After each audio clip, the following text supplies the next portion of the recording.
bit more about South Coast's report. The report is called It's About the Voucher, Source of Income Discrimination in Rhode Island. You can find physical copies on the back table there, right behind the lunch catering. You can also download a digital copy at southcoastfairhousing.org. The findings in this report are based on research we undertook this past fall. Based on what we were hearing from community advocates, we knew source of income discrimination happens locally, but there's never been that much Rhode Island-specific data available about what types of rejection and stigma that tenants are facing. We set out to measure discrimination against tenants with a housing choice voucher, specifically. There are over 9,000 Rhode Island households that rely on this program to subsidize their rental housing. The mobile vouchers are meant to allow tenants to rent a safe, decent apartment in a neighborhood of their choice. But what we found during the course of our research is that program participants are often turned away from housing precisely because they receive this subsidy. South Coast's research had two phases. During the first, we monitored online rental listings to websites that many of you might be familiar with from your own apartment hunting experiences, websites like Craigslist or apartments.com.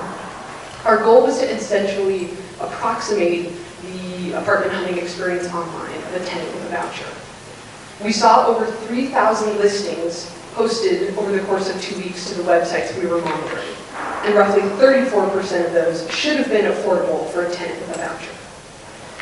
But we dug into the text of those affordable listings, and we found that more than 6% explicitly discouraged applications from voucher recipients, usually with statements like, no government programs, or I don't take vouchers of any type.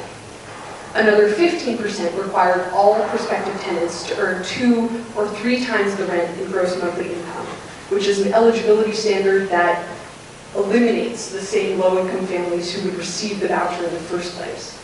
Even if those families' voucher would have covered the rent, they're not going to be able to demonstrate that they make that much income a month.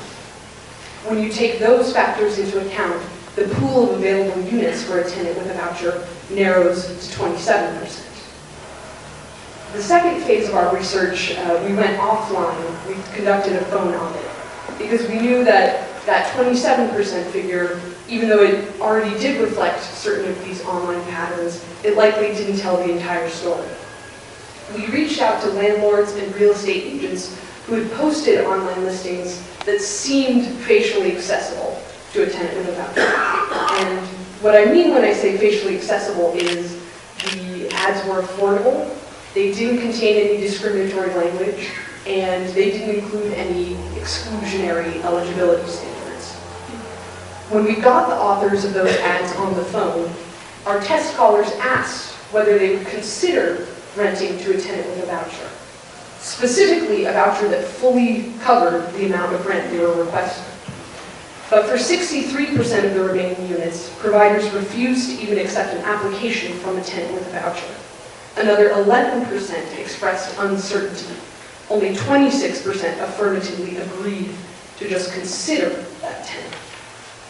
Zooming out, what those combined numbers mean is that of all of those original listings that we observed online, a Rhode Island tenant with a voucher will ultimately be shut out of 93% of units, leaving only 7% of possible housing opportunities.